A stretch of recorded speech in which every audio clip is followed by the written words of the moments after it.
করব। মানে উনি নন্দীগ্রাম থেকে রিজাইন করলে আমি রেজিনগর থেকে রিজাইন করব। যেটা বললাম এখনই এটা ওপেন করার কিছু দরকার নেই।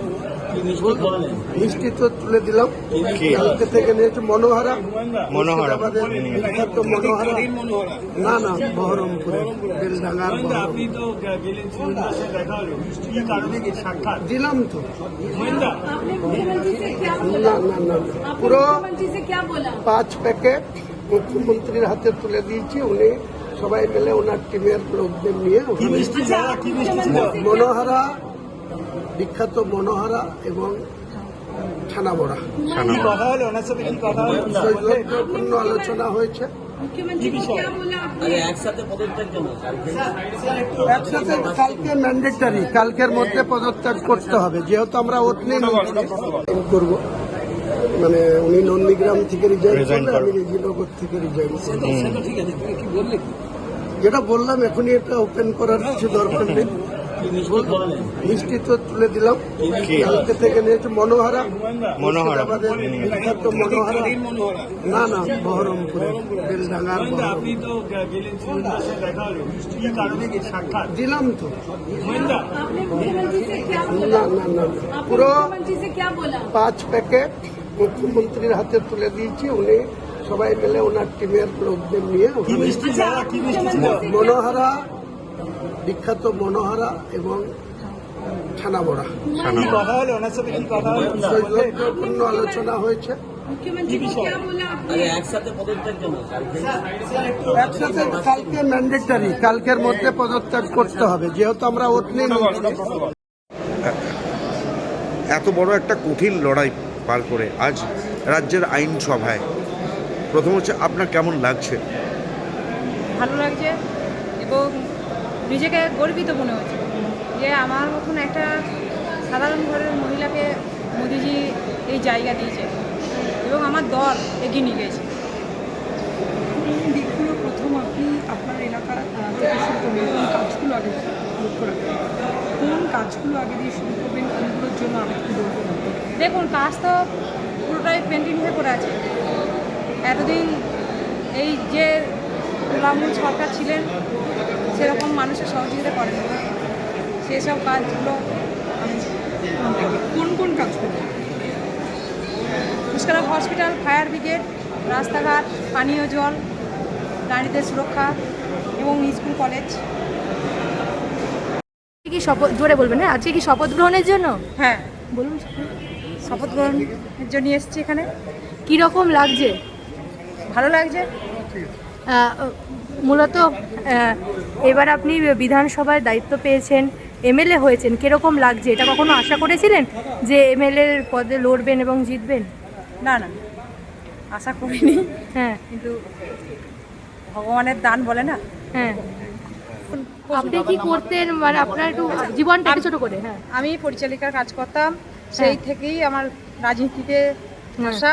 হ্যাঁ, এবং রাজনীতিতে এসে এই মোদিজি এবং স্বরাষ্ট্রমন্ত্রীজি আমাকে একটা সম্মান দিয়েছে, এটাতে আমি খুব গর্বিত। এবং তার সঙ্গে সঙ্গে জানাই আমার আউসগাঁ বিধানসভার সকল মানুষের ভালোবাসা, আশীর্বাদ। কি কাজ করবেন, কি এলাকার জন্য কি কাজ করবেন? এলাকায় যে কাজগুলো আমার পেন্ডিং হয়ে আছে সেগুলো সব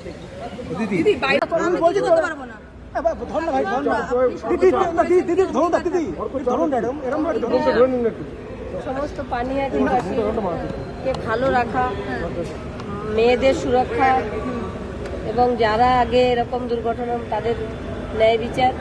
এবং আজকে আমি আমাদের পানিয়াটিতে একটা কলেজে গেছি, পানিয়াটি হসপিটালে গেছি এখানে আসার আগে। এগুলো আমি করতেই থাকবো।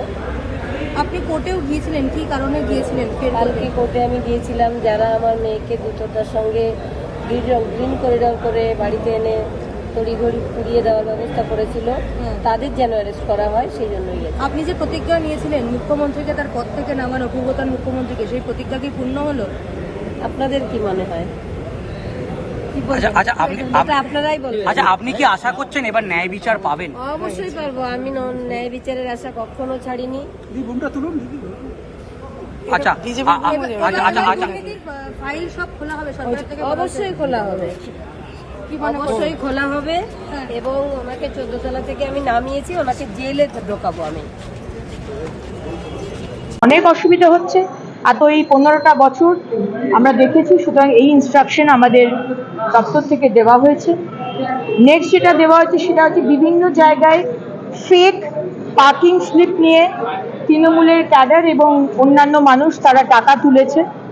সেই রাজস্ব দপ্তরে আসেনি, সরকারের কাছে আসেনি।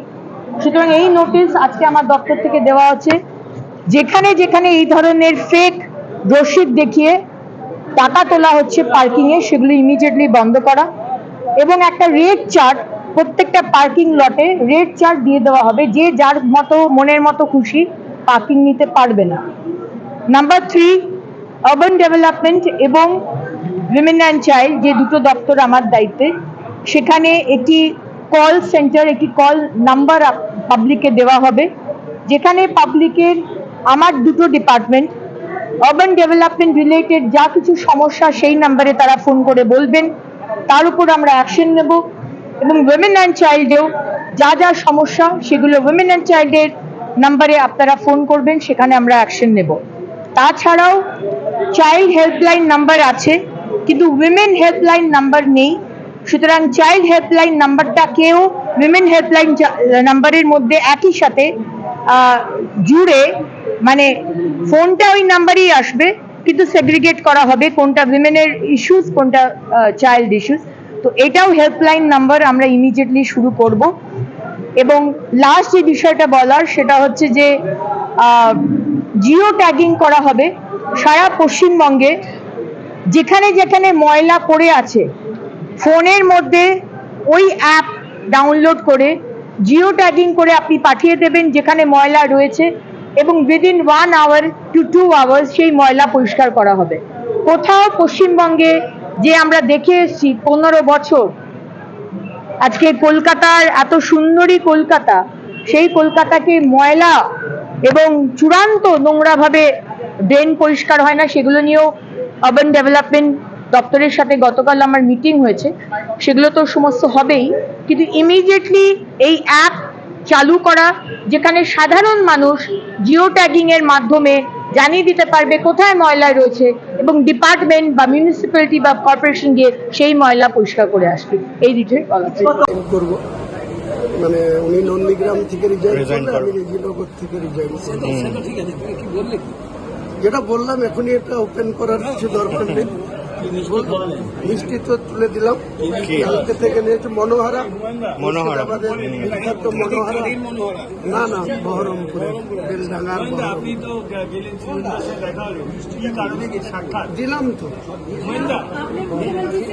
না না না।